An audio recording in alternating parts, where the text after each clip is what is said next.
Thank you for joining us here in the quiet hours of the night.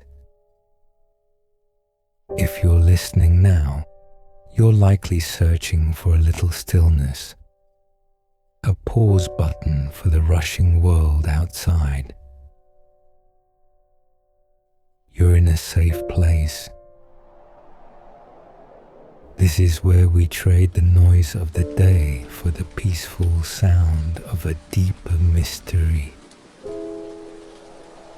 Tonight's story is about the unseen corners of the city and the small, strange agreements people sometimes make with the dark. It's a tale that happened to a night shift worker, Jay, who found that sometimes what you ask for isn't nearly as important as what you give up to get it. I'm simply turning Jay's quiet confession into a story for you. All you need to do is breathe deeply, get comfortable, and relax your mind. Let the city lights outside fade. Let the voice guide you. We're ready to begin now with the Midnight Convenience Store.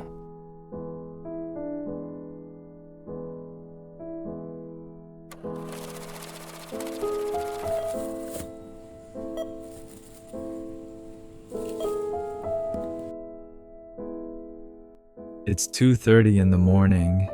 The city lights are scattered and thin, like sparks blown away by a cold wind. The convenience store on the corner is still lit, its soft, yellowish-orange light casting a blurry halo on the glass door. I'm Jay, and I work the night shift here at this 24-hour convenience store. For me, the clock during the night shift always moves slowly, as if dragging its weary feet. Outside, an occasional taxi flashes past, its headlights leaving a brief reflection on the shelves before everything sinks back into stillness. The ice cream freezer makes a low, continuous rumble, like a large, sleeping animal. Sometimes I think of this silence as an illusion of existence, because in the dead of these long nights, I can almost hear time physically slipping through my fingers. I often joke that I'm just a late-night NPC. I run through the same steps every day, clocking in, restocking, and ringing up sales. Customers leave, and I stay exactly where I am. No one remembers me, and honestly, I don't bother to remember them. Until that one specific night, the wind chime rang. The sound was so delicate it was nearly swallowed by the darkness. I looked up. An old man stood by the door. He wore a long, outdated robe. His gray hair was messy, like a cobweb covered in dust. His clothes looked strangely timeless, perhaps decades old, perhaps not even from this era. He walked in, his footsteps barely making a sound. "Can I help you, sir?" I asked. The old man didn't reply. He simply took a piece of paper from inside his robe and placed it on the counter. The paper was yellowed and curled at the edges, as if countless fingers had rubbed over it. At the top, written clearly, were 4 words: customer needs feedback form. Write down the one thing you desire most. His voice was deep and husky, like rough sandpaper carrying an unmistakable authority. I paused, slightly confused, forcing a professional smile. Is this part of a survey? I really don't think there's anything I'm desperate for. But you are. The old man insisted, his eyes deep and still, like a forgotten well. Write it down. If you don't, you will regret this opportunity. Before I could process his words, he turned to leave. The wind chime rang softly, the door pushed open by the night wind. But when I quickly glanced outside, the street was completely empty. My heart rate jumped. I clutched the paper tightly. But the night shift was so incredibly boring, and I thought, what the heck?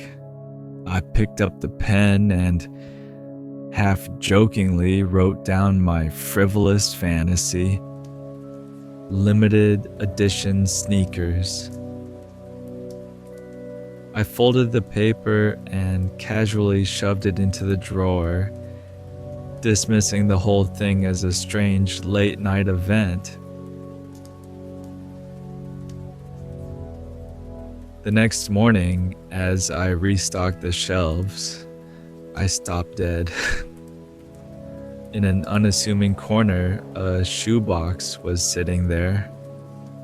It was brand new, and the logo was exactly for the sneakers I had written down. The price tag, written in marker, simply said, 1 bottle of water. My mind raced. The feeling of dread was overwhelming. The shoes were real.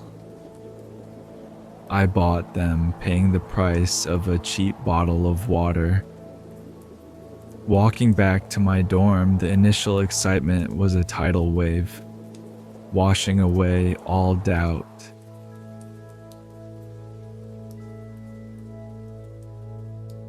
But then I ran into a classmate. We stopped to exchange greetings, but as I prepared to speak, I realized I couldn't recall his name. I stared at his face, familiar yet somehow blurred, as if a corner of my memory had been subtly erased. I managed a forced smile and a nod. A distinct chill crept up my spine, but the sheer joy of the new sneakers was still enough to bury that unsettling feeling.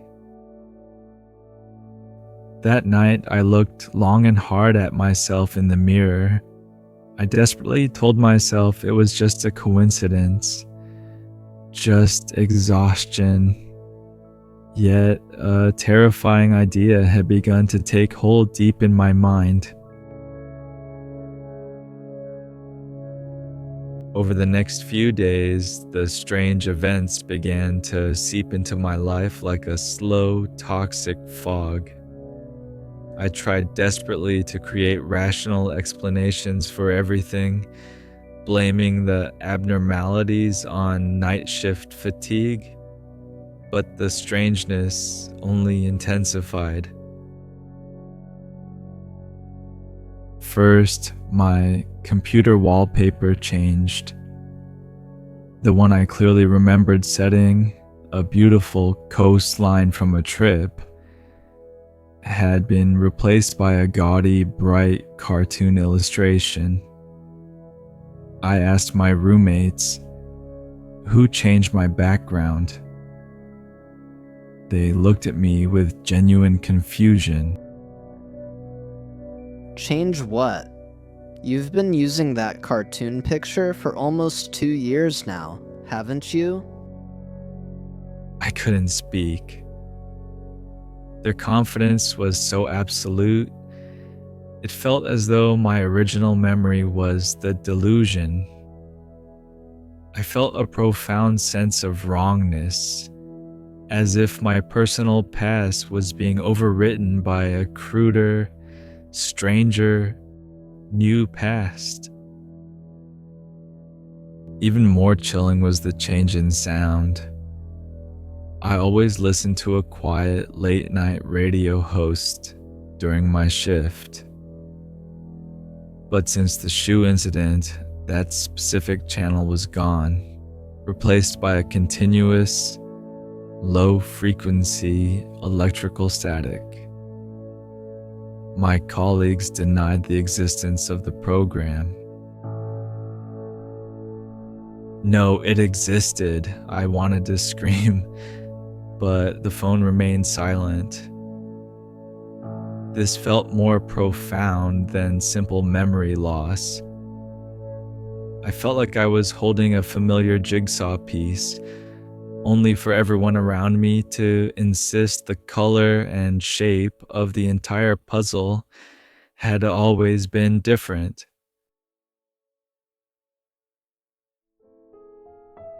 I checked my phone contacts, searching for a high school friend who held significant memories. I found the contact, but his name in my mind was now blurred, like a smear of ink. I couldn't recall his last name or the context of our friendship. His profile picture was nothing but a disturbing block of gray static. I realized I wasn't merely forgetting. The significance of that person's history in my reality was being reduced, minimized to the point of being negligible. The substance of my memories was being eroded.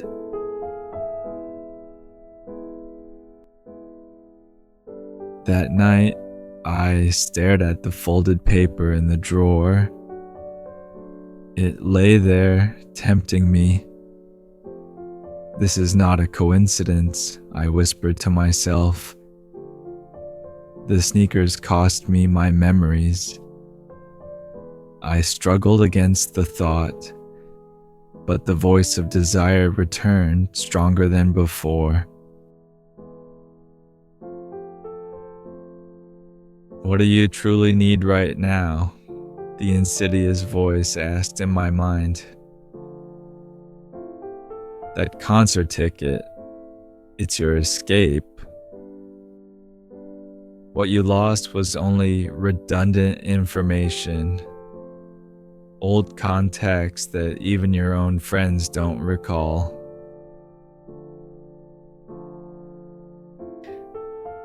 I ultimately gave in. I promised myself this would be the absolute last time. In the dead of night, under the cold light of the store, I wrote my second wish with a trembling hand, the popular concert ticket. The writing was frantic and rushed.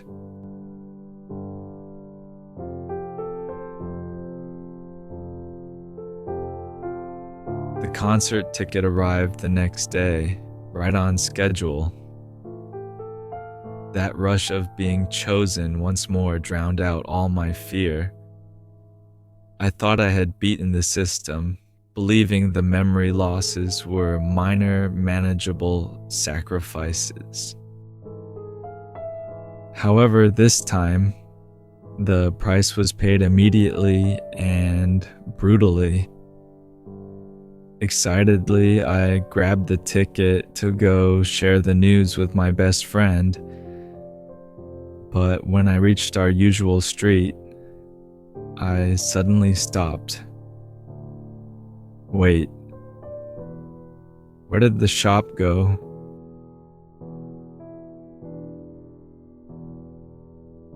My eyes widened as I looked at the corner. That spot was supposed to be the simple, delicious fried chicken shop we used to frequent in high school. The grumpy owner, the amazing food, it was the heart of my adolescence. But now, the shop was simply gone. All that remained was a patchy, gray concrete wall, rough and cold, with no windows, no door, as if no shop had ever existed there. Impossible. I ran up and touched the freezing wall. I knew I hadn't made a mistake. I'd walked this road for years. I pulled out my phone, frantically searching for the shop's name. Uncle Wong's Fried Chicken. The search result was a cold echo. Sorry, no related information found. I felt dizzy, grabbing the arm of a fruit stall owner nearby. Ma'am, was there a chicken shop here before? The famous one. The woman in her 50s looked at me strangely. Chicken shop. Son, you're mistaken. This has been a wall for 20 years. It's never had a shop here. My throat tightened. I could barely force out the words. 20 years? She simply nodded, returning to counting her money. I stood frozen. The wind made my eyes water. The terrifying sense of falling, of being utterly unmoored, washed over me. It felt like the ground beneath my feet had simply vanished. I hadn't just lost a memory. I had lost a shared part of my life, a piece of objective reality.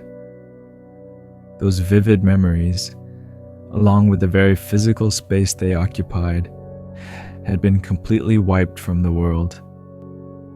A wave of nausea hit me. My stomach flipped. I finally understood the horrifying reality. Every gain required the cost of erasing a piece of the world. This is the transaction of self. My voice trembled as all the terrifying clues finally clicked into place. I ran back to the convenience store like a fugitive, immediately locking the door. I didn't even dare to look at that gray wall again. I rushed in, leaving the main lights off, lit only by the humming and flickering cold light of the freezers. I pulled out my own feedback form. I knew I couldn't simply let this continue. I picked up the pen. This time my request wasn't for gain. My hand was shaking, but the handwriting was resolute. I wrote, "Stop the operation of all this." I placed the paper on the counter and leaned forward, pouring all my will into the silent command. The freezer hum abruptly stopped. The entire store was engulfed in a heavy, suffocating silence. The air felt thick and still. After a few tense seconds, a line of red text flashed across the cash register screen. It was silent, yet its meaning felt like a physical strike. Request cannot be matched. Please provide equivalent exchange. Equivalent exchange? My voice was barely a croak. I snatched the paper, my fingers pinching it until it creased. I stared at those words. My mind was flooded with images of the erased reality. The wall, the strange wallpaper, the lost friend. Equivalent exchange. I repeated in a low, painful moan. I realized I wasn't dealing with a simple material exchange. I was dealing with the very completeness of reality. To shut down this engine, returning the sneakers wouldn't be enough. I looked at the memories still clinging to my mind, the life path I now walked because of the store's gifts. I understood the devastating price. The only equivalent exchange I could offer was my own existence, my complete, unique identity as Jay. It meant losing everything I had gained and everything I was supposed to be. I had to hit the reset button on myself, surrendering my being back to the chaotic world I had personally damaged. I laughed, a sound of hollow self-mockery and bitter clarity. I realized that the very nature of desire is imbalance. You can never use everything you possess to truly buy back the possibilities you destroyed in the act of gaining. Defeated, I folded the paper, put it back into the drawer. It was no longer a tool for wishes, it was my prisoner's ticket. I wasn't destroyed, but I was irrevocably trapped.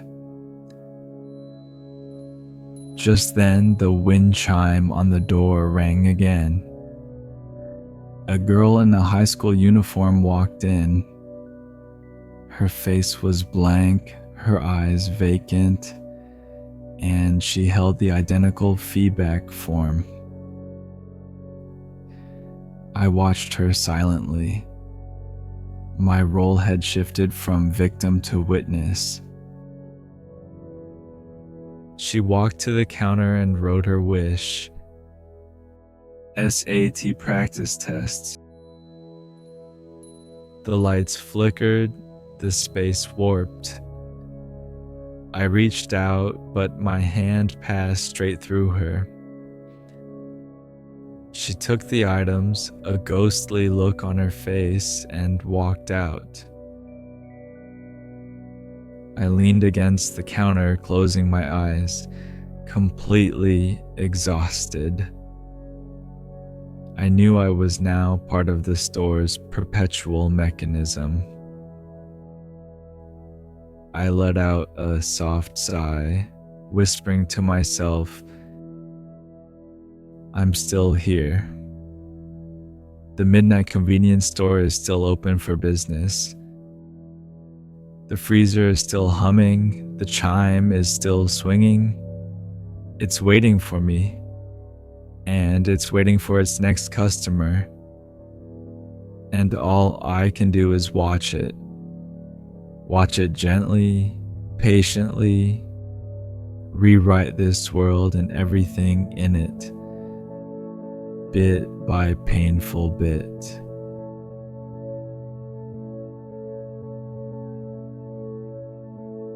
Jay looked at the empty store. The lights bright but cold. He understood he was both a victim and a part of the rule.